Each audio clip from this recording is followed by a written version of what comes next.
Alright, today I'm going to give you guys a detailed look at both of these Blue Beetles figures by McFarlane Toys. And there are two versions that came out. One, it's with more accessories, more weapons, but it doesn't have the what are these? Articulate? No, not articulated arms. These are like tentacles. I wouldn't even call it tentacles. What are these? These are two arms, I guess, whatever. And then this version has wings, but it only comes with 4 hands. Comes with a pointy hand, thumbs up, victory, and then open palm. And then while this version that comes with the weapons, it comes with the sword. This kind of a cannon, I guess, and then 2 of these rings. So yeah, there they are, and it comes with 2 trading cards, of course. But I don't have it at the moment, so can't show it to you guys. But here are the 2 figures. So let's go over the one with the wings first. Alright, so let us take a closer look at Blue Beetle. This version is the wing version, the one with wings, and there he is. He looks fantastic. I like the look of this Blue Beetle much more than the comic version. And then it comes with the circular base, of course. And the blue on this, it has a somewhat of a pearlescent feel to it, pearlescent look to it. It kind of resembles the ones that Hasbro uses. It has that same feel to it. It has the same look actually to it too. So yeah, that pearlescent type of look. So yeah, the wings are transparent. You can see through, and then let me rotate him to the back so you guys can see the back side of Blue Beetle. And there's the backpack. And unfortunately, if you want these arms to come out, you have to get this version, and you also have to have the wings on in order for these arms to come out. I'll take it apart and show you guys what it looks like without it. Alright, so to take this off, you need to pry this backpack open. It's held on with 3 pegs, I believe. 3 or 4, I'm not sure. Here they are. So there's 1, 2, 3, 4 pieces that is holding on to the backpack. So here on the back, you can see 1, 2, 3, and 4. So there's the back side, and then when you first get this figure, the wings are detached. So you will be the wings, and this arm is like this, and then this would be attached to the back side of this. So you just need to pry this open. It is a little tough when you first take it out. It's best to use the hair dryer to soften up the plastic a little bit, so it will be easier for you to remove it. And then once you have it removed, you take this piece again, pop this on, and there you go. And then pop this one on, there you go. And then you just attach this onto his backside, and there you have Blue Beetle with the arms and the wings. It would be nice if the other version comes with these 2 arms, because I think that's the selling point for this figure. Because in the trailer I noticed the arms are always up, so I don't understand why this version doesn't have arms coming out.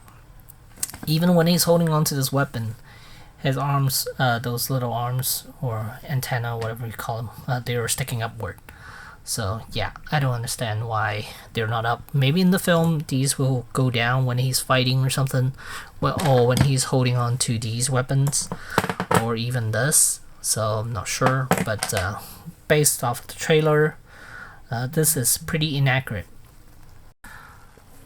While I'm at it, let us take a look at this version as well. It comes with a sword. It doesn't come out of his arms or anything. It's just a weapon that he could hold on to with his hand. And then the body is exactly the same as the other version. The only difference would be the backpack. This one does not have an opening, and I think it's glued down, so you're not able to pry this one open. And let's take a look at the sword. Pretty interesting.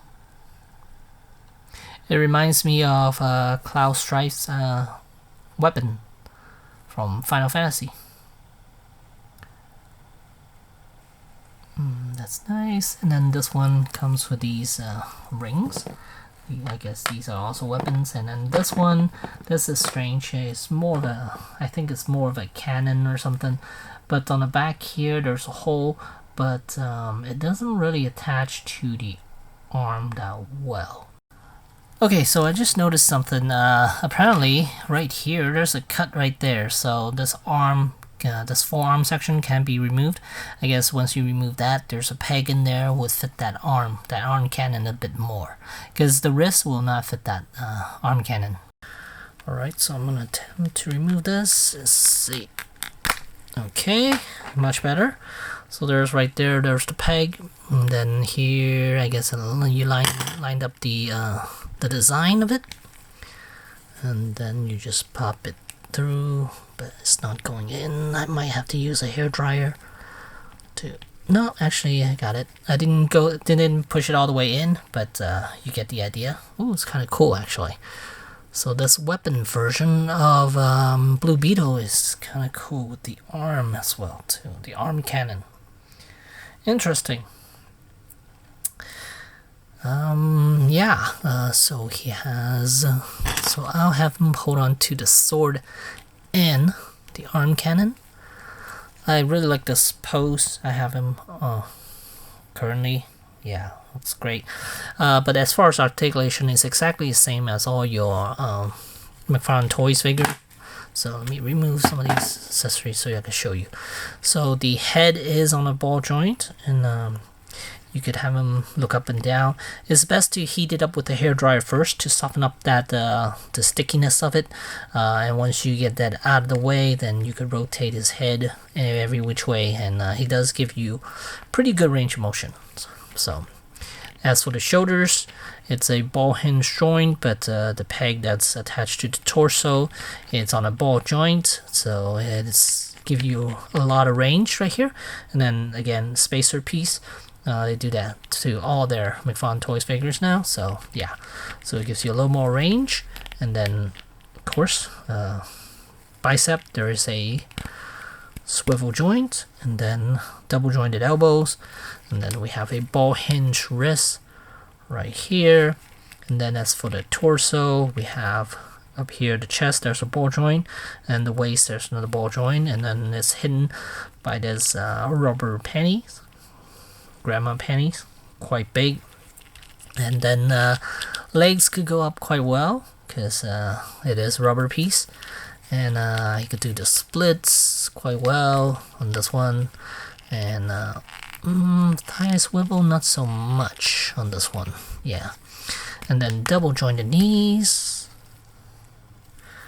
and then there's this ball hinge ankle, and yeah, then there's a pivot, not so much pivot left and right. There's torso articulation. So for him to do, he could definitely do dynamic poses, like in the trailer where he's holding on to the sword. You could kind of get him, but torso-wise, I wish he could bend his torso a little bit more. Maybe if I heat it up, maybe I could get him to, maybe I could get a little more range out of him. But as far as right now, you could kind of get him to do that same pose like he did in the trailer when he's holding on to the big sword. So you could kind of get him to do that pose, kind of like that.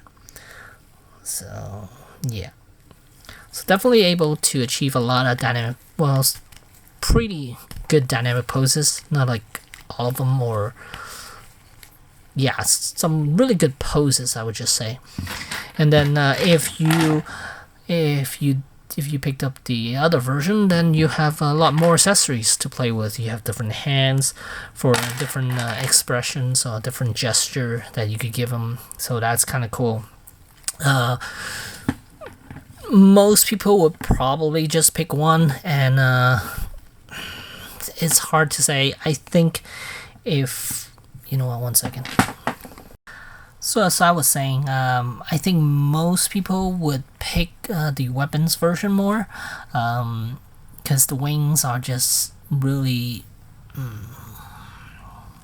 really big, and I don't know, the only reason I got the wings is because of these two arms right here. That's the only reason. So eventually I'm thinking I might just cut the wings off. I'm not sure yet, but we'll see. I mean, I have to take a look at the movie first before I decide on that. But yeah, I think a majority of people would end up picking this one because he has more weapons. But this one, what's good about this is that he comes with a pair of fists already, and then he comes with extra hands to play with. So that's good. And then the one with the arms. So you could say whether McFarlane made a smart decision of putting two out, or maybe they're just out for more money, trying to get people to buy both versions. Yeah, either way, the figures are here, and they're nice. I like them a lot. Again, I like this design quite a bit more than the cartoon version, so I'm really happy with them. But it is a bit expensive because if you have to buy two, then you're paying $40 for both. That's where I got. That's how much I pay through McFarlane Toy Store, the online store. So there you go. There are two Blue Beetles from McFarlane Toys, and yeah, thanks for watching.